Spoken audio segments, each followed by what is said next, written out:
Muy buenas noches. Es un gran placer encontrarme aquí en Ecuador.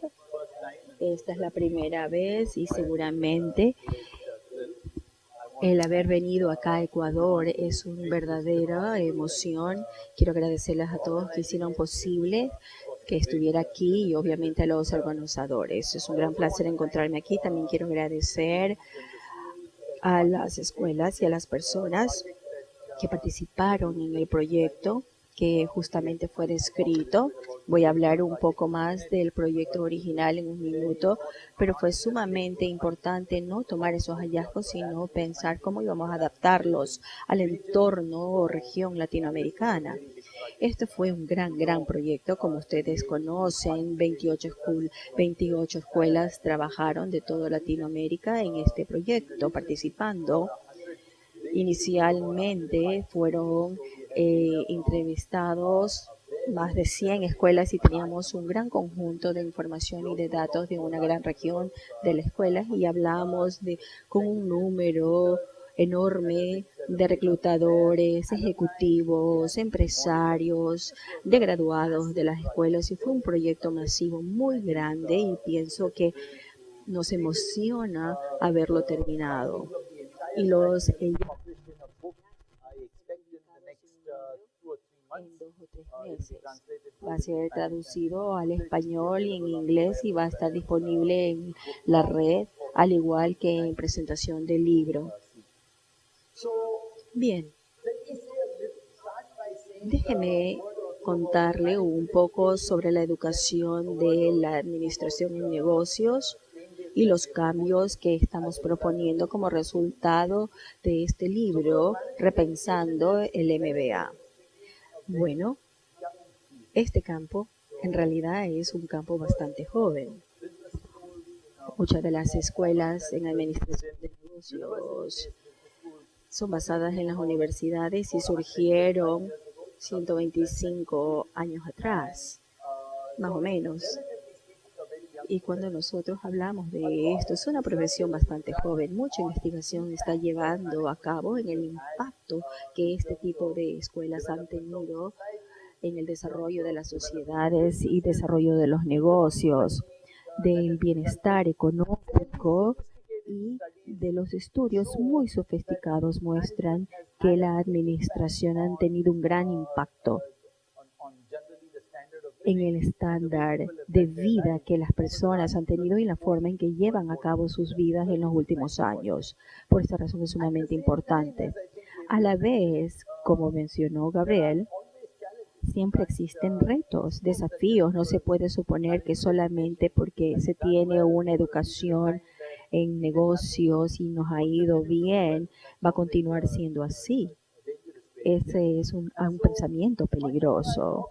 Pero al hablar de los cambios, de la adaptación, en lo que nosotros pensamos y lo que va a pasar en los periodos por venir, debo empezar por decir que como una profesión, es una profesión joven, la investigación en la administración solamente empezó alrededor de los años 60, que solamente tiene como 50 años, y muchas de las oportunidades se derivan de ahí y hemos estudiado mucho sobre el tipo de impacto que va a tener esto. Quiero pasar un par de minutos describiendo las ideas principales de lo que nosotros pensamos van a traer como cambio, como consecuencia de este proyecto de Latinoamérica que justamente agradecí, sobre todo en Ecuador. Sobre todo la información puesta en el libro que acaba de ser publicado. Déjenme mostrarle cuáles son nuestros. Me voy a saltar los retos y los desafíos justamente de lo que Gabriel habló, de cuán relevante es esto, que se enfoca en las necesidades de los negocios y de las personas, que también esto nos puede ayudar a nuestras sociedades, pero han habido registros, una caída en los registros, eso fue lo que hallamos. Y pienso que el problema mayor que encontramos y que nos preocupamos es cómo continuamos en aumentar el valor agregado de estos programas. Y al pensar en esto, en cómo puede agregar valor un título de MBA, y hay algo que te está relacionado con el liderazgo, que es conocer, hacer y ser, que son los tres componentes mencionados en el libro. Y quiero mencionar un par de comentarios sobre cada uno de ellos. Cada vez que usted describe una profesión, hay componentes desconocidos, hay ciertos componentes asimismo que se basan en un conocimiento dado. Yo diría que en los últimos 50 años, en donde el desarrollo de los componentes conocidos han sido sumamente exponenciales, ha habido una comprensión muy desarrollada porque ha estado sumamente conectada a la práctica, se han escrito libros, ha habido un crecimiento exponencial sobre nuestro conocimiento en lo que la administración necesita y cómo se desempeña adecuadamente. Cuando hablamos de repensar los grados o los títulos de MBA, sabemos que hay ciertas habilidades del pensamiento que tienen que ser desarrolladas. Debemos poseer un cierto conjunto de destrezas, pero desafortunadamente, debido al cambio rápido del mundo, si mi mano derecha representa lo que necesitamos saber y la izquierda representa lo que sabemos, no importa cuánto tratemos de acercar la una mano a la otra, los problemas se hacen cada vez más complejos y se alejan. Y esto es parte de las organizaciones. Estudiamos eso, estudiamos el cambio conforme las cosas se volvían más globales y los problemas que se presentaban con ello. Hay problemas con mercados financieros, cómo operan. Eso traía un nuevo de cosas nuevas. No importa cuál fuera el área. Y cuando se presenta el mercadeo digital, no importa qué área nosotros vemos, si nos fijamos en lo que sabemos y lo que necesitamos conocer. Y porque hay tantas cosas que desconocemos y que no esperamos, hay que adaptarse al cambio continuo. Y entonces, si nosotros decimos, tenemos que continuar acercándonos o moviendo la mano izquierda hacia la derecha, pero cuando llegamos a la MBA, ¿qué es lo que hace? Nos preguntamos si es que podemos entretar a las personas para que reduzcan todo el tiempo esa brecha, pero siempre la brecha va a estar presente ahí. Y si esa brecha está ahí y en vez de hay alguna forma de entrenar a la gente para que cuando se encuentre en esa brecha no se paralice y se dé cuenta qué es lo que sé y qué es lo que necesito saber y que toda la vida va a estar viviendo en esa brecha. Entonces, la pregunta que surgió es ¿qué tipo de habilidades, de destrezas del pensamiento necesita tener un profesional que vive permanentemente en esa brecha para que viva cómodamente con ello? A propósito, vivir en la brecha se aplica tanto a la educación técnica. De hecho, en India estamos trabajando en este tipo de problemas y estamos tratando de aplicar estos mismos principios dentro de la enseñanza de tecnología o técnica. Hemos hablado muchas veces de esto, de cómo acercarnos y se está trabajando en esto de aquí.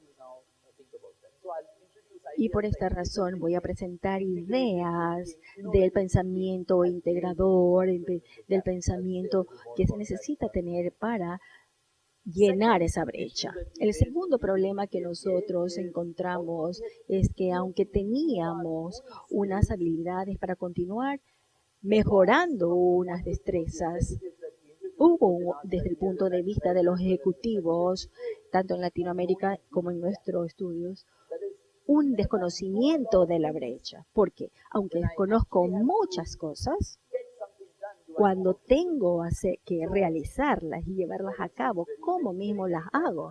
Entonces, en nuestra educación de administración de negocios, hablamos mucho del mercadeo, pero nos enfocamos tanto en las ventas y parte de los argumentos dice que a menos que los estudiantes hayan estado conectados con la venta en algún momento de sus vidas y de sus carreras, ¿cómo van a poder estudiar los mercadeos? Ahora, con el estudio en el que estuvimos en contacto continuamente, nos damos cuenta que son ejecutivos que están trabajando y que tienen título de maestrías en administración de negocios.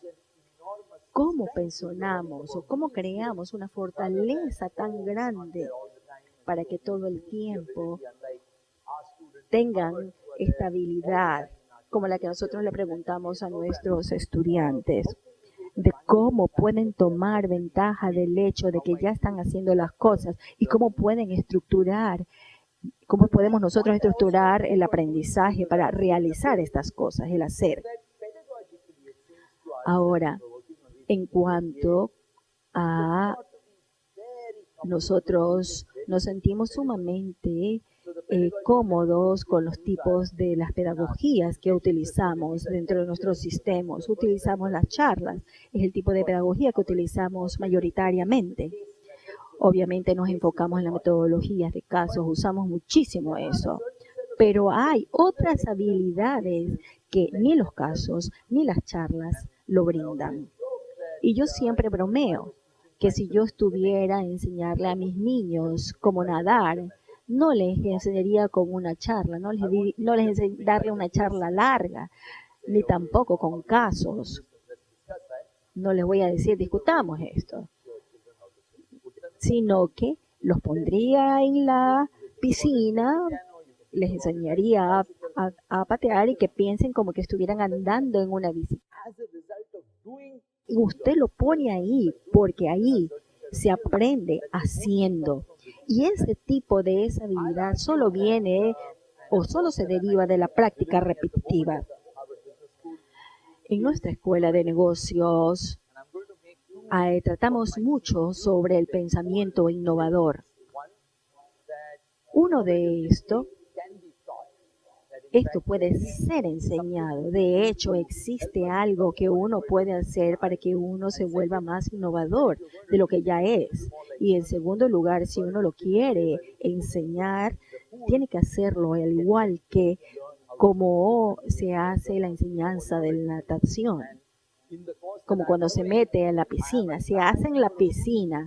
Y tengo un número de estudiantes grandes que vienen de otras partes de Harvard, de la Escuela de Ingeniería, de la Facultad de Ciencia, de Medicina, de la Escuela de Diseño, de Kennedy, la Escuela de Kennedy, etcétera. Y nosotros somos los que brindamos gran oportunidad de educación. ¿Y cómo se los puede poner a ellos en tener esta clase de habilidades de pensamiento para continuamente innovar? Y que puedan aplicar este conocimiento y que se sientan cómodos estos estudiantes y cómo hacemos que ellos aprendan cosas a través de hacer. Que no pueden enseñar teóricamente a través de otros métodos. Y lo último que hablamos en el libro, el componente del ser. Esto ya se habló. Gabriela mencionó esto de aquí y aquí. Lo más sencillo es decir que si usted piensa sobre cualquier otra organización, no importa si usted trata de ser muy bueno tecnológicamente o técnicamente y usted contrata a alguien para eso o para contabilidad o para mercadeo, sino que usted podría ser que sea bueno en un área en particular, pero todo el propósito de toda una organización está dada por un conjunto de personas que usted no puede alcanzar, pero que usted sabe que los otros sí pueden lograr. En una organización así, cuando nosotros pensamos en la administración de negocios, y lo que es muy prominente en nuestras sociedades es que a menos que yo pueda inspirar a otros, motivarlos, entenderlos, conectarme con ellos, nunca voy a poder crear una gran organización y alcanzar cosas maravillosas. Esto no es algo individual. Incluso si usted es un cirujano, en donde usted tiene esas habilidades de cirugía, y usted es con un paciente, o si usted es un arquitecto, es usted y un cliente, pero en la administración no funciona así, porque a menos que yo piense colectivamente en todos, no voy a ser un gerente exitoso. El ser, por eso, este componente fue un aspecto sumamente importante para la administración de negocios. Usted puede argumentar que hay otros componentes igualmente importantes, pero este lo es. Cómo yo pienso en mis propias fortalezas, cómo pienso de los valores de la ética, qué debería hacer yo dentro de mi organización para que podamos vivir con los valores correctos corporativos, cómo puedo pensar en los impactos que llegamos a tener sobre otros, como el rol que el negocio mío tiene en la sociedad. Y tenemos que poder tratar con esas preguntas. Si usted está pensando sobre el impacto en la sociedad, en el desarrollo de las organizaciones que tengan un valor para la sociedad propiamente, por esta razón, la forma en que nosotros llegamos a estructurar nuestro pensamiento, nosotros decimos que el conocer es la base, ese es el fundamento. Usted tiene que tener un cuerpo de conocimiento. Luego tiene que tener estas destrezas de pensamiento. No solo sentirse cómodo con el conocimiento que ya tiene, sino que tiene que continuar aprendiendo. Aparte de eso, vienen las destrezas de hacer. Porque si pienso y no hago, eso no sirve. Pero sí, pero yo, a menos que tenga las habilidades del ser, no voy a poder realizar. Tengo que ser, realizar, pensar simultáneamente. Sin ser, si tiene el ser, pero no el hacer, no vale. Si tiene el hacer, pero no el conocimiento, tampoco vale. No es aplicable, no es relevante y no se usa. Y obviamente no va a tener ningún beneficio para los estudiantes si no tienen los tres componentes. Nosotros tenemos que conocer tenemos que la parte de tener el componente de conocer y ser. No voy a pasar a mencionar todos los elementos porque ya he hablado de muchos de los puntos en esta diapositiva, pero quiero ilustrar de los elementos que son relevantes para nuestra región.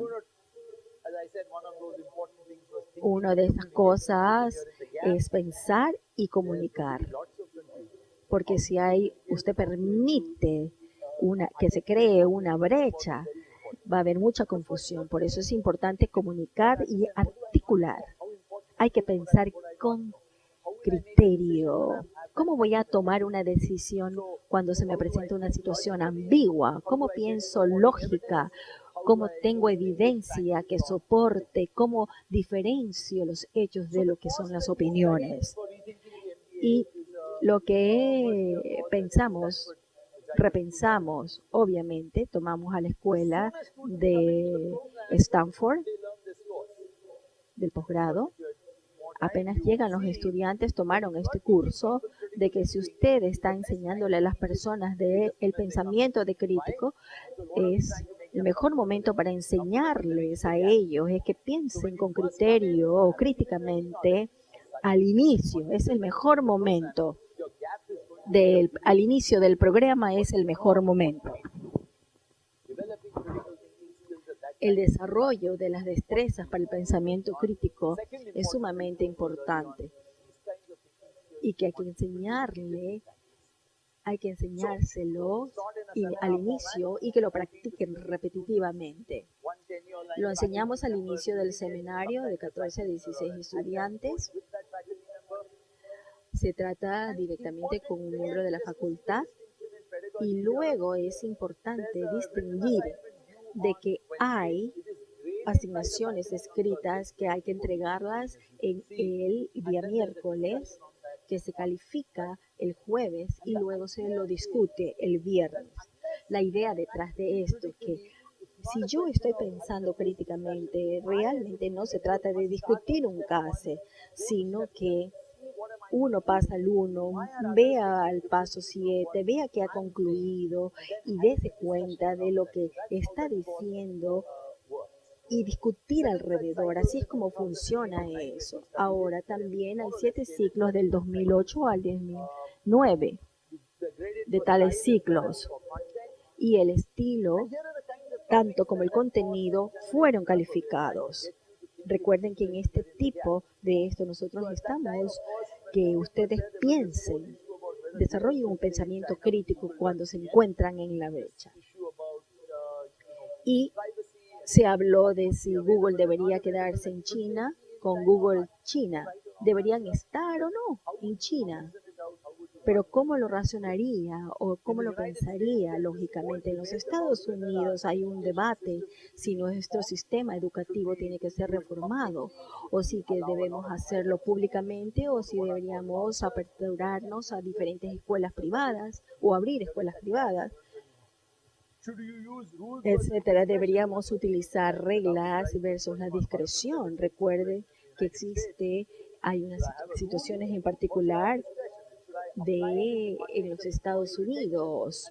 Si yo tengo una regla, debo aplicarla dentro de un contexto. Si hay una regla, usted no puede decir, no importa cuán buena sea la regla, la va a aplicar, o usted le va a decir a sus estudiantes, mire, bueno, o les voy a hacer una oferta a mis estudiantes. Por eso se dio mucha discusión alrededor de esto, pero en la mayoría de los casos requirió herramientas que los estudiantes no tenían. No había ninguna respuesta correcta. ¿Cómo se utiliza estos puntos de vista deductivos? ¿Cómo se utiliza el razonamiento causativo, los argumentos inductivos? ¿Cómo se toma en cuenta un montón de puntos de vista? ¿O cómo se utilizan o se razonan lógicamente? ¿Y qué se hace y cuándo no utilizar estas analogías? Hubo muchas preguntas. ¿Cómo se razona? ¿Cómo se discute? ¿Cómo se lee? ¿Cómo se escucha con crítica o con criterio? ¿Cuáles son los sesgos que usted tiene? ¿Cómo se sobrepone a estos sesgos? La claridad, la solidez son muy importantes o preferibles a la persuasión. En este pensamiento integrado dentro de la brecha que se da dentro de esto, ¿debo dejar libertad absoluta en mi empresa o debo decidir yo a qué deben tener o hacer mis empleados dentro de mi organización? Se presentan conflictos, porque cuando se encuentra una persona en la brecha, uno tiene que tomar, pero tiene que ser bueno. Usted tiene que tener la habilidad de tener estas dos ideas en conjuntos. Por eso el pensamiento integrador le trae la habilidad de sentirse cómodo cuando se encuentra en la brecha y poder manejar estos dos tipos de diferencias. Y luego hablamos de pensar creativamente e innovadoramente. Y es lo que yo estoy haciendo, sobre todo ahora, pero sobre todo en todas mis charlas. Debo mencionar, estoy trabajando en los detalles, no conozco todos, pero llevar esta información que quieren de enseñar el pensamiento innovador. Y ellos les enviamos cómo enseñarlos, pero ellos tienen su propia forma de enseñar y usted se da cuenta que con esa clase de material es diferente, no utilizan casos, son muy basados en las experiencias. Existen diferentes tipos. Lo que estamos tratando de hacer es ver cómo se piensa diferente, cómo se crea un pensamiento creativo. Pero ¿cómo lo hacemos? Ustedes notarán que nosotros tenemos un gran número de estudiantes que trabajan en equipos. Muchos de los trabajos se crean con estos equipos multidisciplinarios. Se les entregan muchos proyectos. Y si me doy cuenta, existen diferentes clases de estudiantes. Y es diferente, es lo porque le da brinda oportunidad de conectarse con esto. No es un trabajo individual. Mi rol cada vez es más de perfil bajo. Yo les quiero ayudarlos a ellos a aprender por sí mismos. Porque cuando usted piensa innovativamente o innovadoramente, usted llega a la pregunta, usted le pregunta al estudiante, ¿cómo fue que llegaste a esas ideas? ¿Cómo fue que las desarrollaste? También cómo se aplican estas ideas, cómo llegaron a una nueva forma de pensar. Y nosotros alentamos muchísimo el pensamiento y el debate para que hay que darse cuenta, fomentamos mucho el debate. De hecho, les hacemos pensar en los posibles fracasos, pero que debe ser evitado, que debe haber un análisis riguroso. Y hay muchísimas técnicas interesantes que nosotros aplicamos. Por ejemplo, usted puede utilizar analogías o puede utilizar técnicas inversas o de sustracción. La técnica de sustracción funciona así. Yo les digo, piensen en algún producto que cuesta $20, $30, digamos. Y a menudo, cuando usted piensa innovadoramente, usted tiene que sacarle algo de ese proyecto y pensar. Piensen en sus lentes. Y si yo les digo, ok, piensen en algo esencial que usted puede sacar. Sáquele el marco y solamente le quedan los lentes y entonces dice, no, no se puede utilizar porque no hay que me sostengan los lentes propiamente. Y entonces imagínese cómo eso va a pasar a los ojos. Y se convirtieron en lentes de contacto. Así fue como se desarrolló, sacándole el marco, o con los productos solubles. Se le saca la sopa, por ejemplo, en una sopa de sobre se le sacó el líquido. Y así, sacando lo esencial de un producto, se puede ir creando innovaciones. Hacemos un número de estudiantes en donde entrenamos a los estudiantes en pensar innovativamente, innovadoramente. Es pensar en el iPad creado por Steve Jobs. El iPad puede hacer muchas de las cosas, pero cuando usted le quita eso, usted ve qué tipo de aplicaciones nuevas se pueden tener. Es una técnica que no siempre se puede aplicar. Hay además muchísimas técnicas de cómo se puede pensar innovadoramente y creativamente. He tenido mucha suerte en este curso porque tengo 400 estudiantes que pueden entrar a mi clase, pero puedo solamente tener 90. Por esta razón lo estoy grabando, pero para mostrárselo a ellos tienen tantas ideas nuevas que llegan con nuevos negocios que pueden empezarse, nuevas formas de pensamiento, nuevas formas de conectarse y se vuelven empresarios por sí mismos o van a una empresa a trabajar. Todo como producto derivado de las pedagogías que nosotros utilizamos. Ahora vamos a hablar un par de comentarios y yo he hablado de qué tan importantes son las destrezas de liderazgo. A menos que usted pueda influenciar a otros, guiarlos, no puede desarrollar una organización. Por eso hay que poner la atención a la ética, a los soft skills o a las destrezas blandas que se dicen y aplicarlas. Una de las cosas en que hablamos a menudo es que a menudo hay que ver el impacto que nuestras acciones y nuestros comportamientos tienen sobre otros. Hay que pensar en nuestras propias habilidades, en nuestras fortalezas, en nuestras debilidades y el tipo de impacto que uno tiene sobre otros. Es fácilmente entrenarlos a ellos para que piensen en ellos y hay un aspecto muy importante ahí. En el libro, y basándonos en lo que los ejecutivos nos dijeron, dijeron que cada vez estas soft skills cada vez son más importantes porque se presentan muchísimos conflictos y hay pocas respuestas. En 1907 hubo una crisis de liquidez. JP Morgan dijo, el que quiere su dinero, este es ahora pues obviamente Chase Manhattan, vengan a mi banco y le devolvemos su dinero. Él tuvo la comodidad para decirles, ok, si usted piensa que la crisis va a pasar, bueno, dejen el dinero, pero si no, pueden venirlo sin problemas a retirarlos. Pero hoy en día, cuando hay una crisis financiera, caen 8, 20, 25 países y estos problemas resultan más difíciles. Por esta razón, nosotros tenemos que pensar muchísimo más.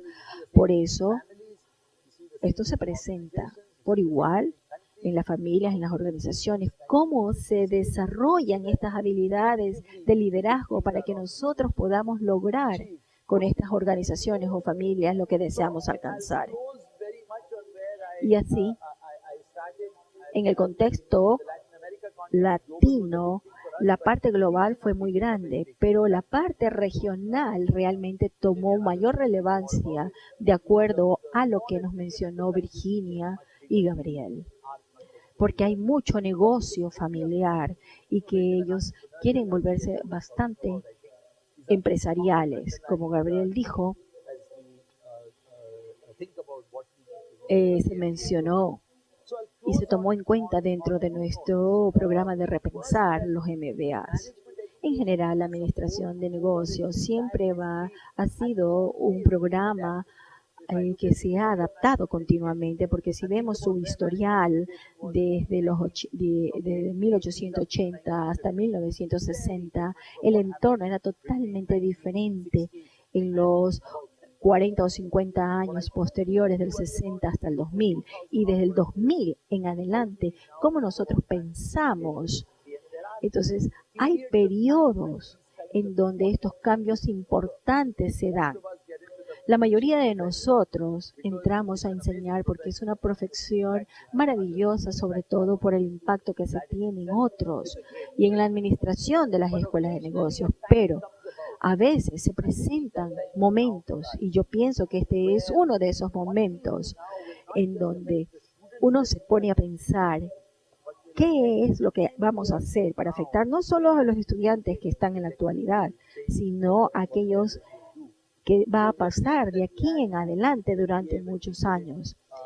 Cuando el libro original se hizo en el 2010 y cuando pensamos en el proyecto de Latinoamérica Mente, nos dimos cuenta que si nosotros hacemos un par de cosas correctas, y hablo de los cambios en la gestión de la educación, hablo no de un 100% de cambio, sino de un 20 o 25%, sino de lo que nosotros hicimos, realmente mantenemos lo que hemos hecho muy bien. Pero si cambiamos ese 25% en estas dimensiones mencionadas, hay una oportunidad de cambiar grandes formas de pensar y la educación en la administración y los beneficios que van a provenir de las acciones hacia nuestras sociedades ahora y a lo largo de muchísimos años en el futuro. Esa es la promesa, ese es el libro, ese es el sueño de lo que nosotros hicimos en repensar los MBAs. Gracias y podremos contestar sus preguntas posteriormente. Gracias por asistir esta noche.